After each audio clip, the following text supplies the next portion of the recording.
दोस्तों आज हम बात करने वाले हैं कि IR WR टेस्ट क्या होता है। आप अगर इलेक्ट्रिकल फील्ड में हैं तो IR तथा WR देखा होगा कि दोनों नाम से एक ही लगते हैं, क्योंकि जो दोनों का होता है मीनिंग लास्ट में वो होता है रेजिस्टेंस। लेकिन क्या होता है कि जो IR होता है दोस्तों वह इंसुलेशन रेजिस्टेंस होता है, तथा WR जो होता है वो वाइंडिंग रेजिस्टेंस होता है। तथा दोनों की टेस्टिंग हम कैसे करते हैं, तथा दोनों की टेस्टिंग में कौन से इक्विपमेंट लगते हैं, तथा दोनों का इम्पोर्टेंस क्या है, वो आज के वीडियो में देखने वाले हैं। क्योंकि आजकल अगर आपने कहीं इंडस्ट्री में काम करने जाते हैं तो आपको मोटर में बोल दिया जाता है कि हमें ये टेस्टिंग करके दिखाओ, तो आप उसको कैसे करेंगे। इसके लिए हम आज की वीडियो में यही टॉपिक रहेगा दोस्तों कि इंसुलेशन रेजिस्टेंस टेस्ट कैसे करते हैं तथा वाइंडिंग रेजिस्टेंस टेस्ट कैसे करते हैं। अगर एग्जाम्पल के लिए एक मोटर के ले लेंगे एग्जाम्पल, तो उसका यदि हम आई आर तथा डब्ल्यू आर टेस्ट करना है तो उसके लिए क्या करते हैं दोस्तों, जो आई आर में होता है दोस्तों उसके लिए हमें मेगर की आवश्यकता होती है। मतलब जो आई आर रेजिस्टेंस टेस्ट होता है वह मेगर के थ्रू किया जाता है। मेगर हमारा कई तरह के आते हैं दोस्तों, जैसे सेल लगा के हो गए या फिर चार्जिंग करके एक मैनुअली घुमा के हमारा भी मेगर आता है। तथा जो दूसरा होता है दोस्तों, दूसरा हमारा नॉर्मल मल्टीमीटर क्लैंप मीटर, जो नॉर्मल डेली यूज होता है जिससे हम रेजिस्टेंस को मेजर कर सकते हैं। उससे हम वाइंडिंग रेजिस्टेंस मेजर कर सकते हैं, लेकिन जो इंसुलेशन रेजिस्टेंस मेजर करना है, वो उसके लिए मेगर का यूज किया जाता है। क्योंकि उसमें जो मेगर का यूज इसलिए किया जाता है कि उसमें हम हाई वोल्टेज देते हैं। क्योंकि इंसुलेशन हमें चेक करना है दोस्तों, तो उसमें ज्यादा जो मैक्सिमम से मैक्सिमम हमें उसको हाई वोल्टेज देना पड़ता है। लेकिन अगर वाइंडिंग जो हमारा वाइंडिंग है, वाइंडिंग को ऊपर का देखने के लिए इंसुलेशन रेजिस्टेंस, तथा नीचे जो वाइंडिंग जो होता है, जो कंडक्टर होता है, उसका रेजिस्टेंस लेने के लिए हमें मल्टीमीटर का यूज किया जाता है। तथा बात कर लेते हैं दोनों में डिफरेंस की बात करें, तो दोनों में जो बेसिक डिफरेंस सबसे पहले आता है दोस्तों, उसको हम मेजर करने के लिए कितना वोल्टेज दिया जाता है। मान लीजिए हमारा पास जो सबसे पहले हम आई आर टेस्ट की बात कर लेते हैं। तो आई आर टेस्ट में क्या करते हैं दोस्तों, जो हमारा मोटर के टर्मिनल होते हैं, मतलब आर वाई बी जो टर्मिनल होते हैं, उसमें क्या कर सकते हैं, मेगर हम जो दोस्तों एक फेज लेते हैं, तथा जो दूसरा पॉइंट होता है, दूसरा पॉइंट हमें ग्राउंड देते हैं।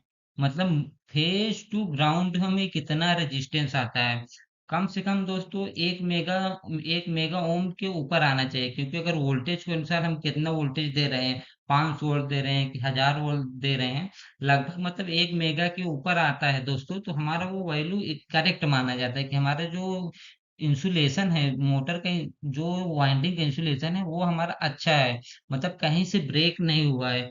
इसी तरह तीनों फेज को हम विथ रिस्पेक्ट टू ग्राउंड, मतलब ग्राउंड के रिस्पेक्ट में हम उसको मेजर कर लेते हैं।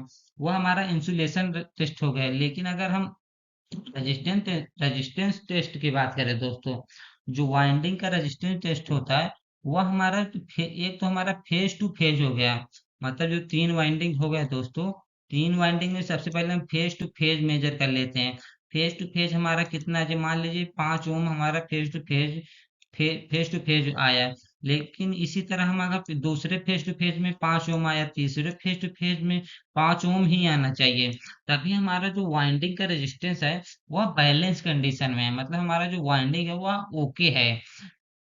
तथा अगर हम इसी के ग्राउंड चेक कर लेते हैं कि अगर मोटर ग्राउंड तो नहीं हो, उसके लिए हम क्या करते हैं, मोटर जो वाइंडिंग के कंडक्टर टू ग्राउंड चेक कर लेते हैं। अगर हमारा रेजिस्टेंस आ रहा है दोस्तों, तो वह हमारा मोटर ग्राउंड होता है।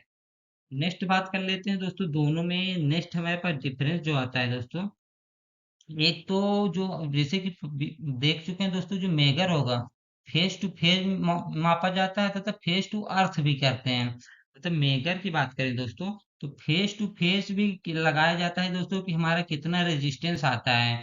मतलब जो फेज टू फेज में कंडक्टर की जो रेजिस्टेंस, कंडक्टर के ऊपर जो इंसुलेशन होता है, इंसुलेशन का कितना हमारा लेवल होता है, उससे हम मेगर से पता कर सकते हैं। तथा जो डब्ल्यू आर टेस्ट होता है दोस्तों, वो हमारा फेज टू फेज अगर करेंगे तो हमारा वाइंडिंग के बीच का रेजिस्टेंस प्रॉपर पता चल जाता है।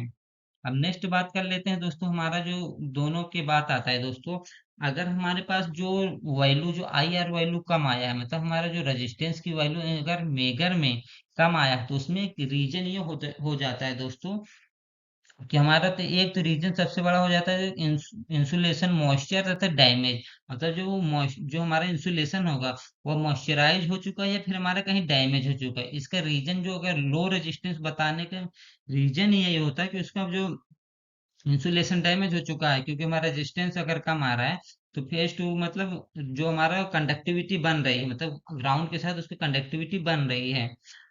हमेशा दोस्तों 1 मेगा ओम से ऊपर आना चाहिए, मतलब केवी के हिसाब से 1 मेगा ओम के ऊपर आना चाहिए। लेकिन अगर जैसे डब्ल्यू आर टेस्ट की बात करें तो डब्ल्यू आर टेस्ट में क्या प्रॉब्लम आती है कि हमारे पास जो रजिस्टेंस होगा वहाँ फेस टू फेज अनइक्वल आए, मतलब जैसे एक में 5 ओम आए, एक में 6 आए, एक में 7 आए। तो उसका मतलब क्या होगा, सबसे पहले हम लूज कनेक्शन देख लेते हैं, क्योंकि अंदर से हमारा जो टर्मिनल वाइंडिंग से आए वहाँ कहीं लूज तो कनेक्शन नहीं है, या फिर हमारा जो टर्न्स होता है, वाइंडिंग की टर्न्स होता है, वो हमारा शॉर्ट तो नहीं है, या फिर प्रॉब्लम आता है। अगर अनबैलेंस है तो वाइंडिंग शॉर्ट होने का भी खतरा बना रहता है। इसीलिए अगर परफेक्ट वाइंडिंग होता है दोस्तों, उस वह सभी में हमारा जो रेजिस्टेंस का वैल्यू है उसको सेम होना चाहिए। इस तरह दोस्तों हमने आई आर तथा डब्ल्यू आर टेस्ट में अंतर देखा है। यदि आपको वीडियो पसंद आया हो तो हमारे चैनल सब्सक्राइब करिए। मिलते हैं ऐसे वीडियो में, बने रहें।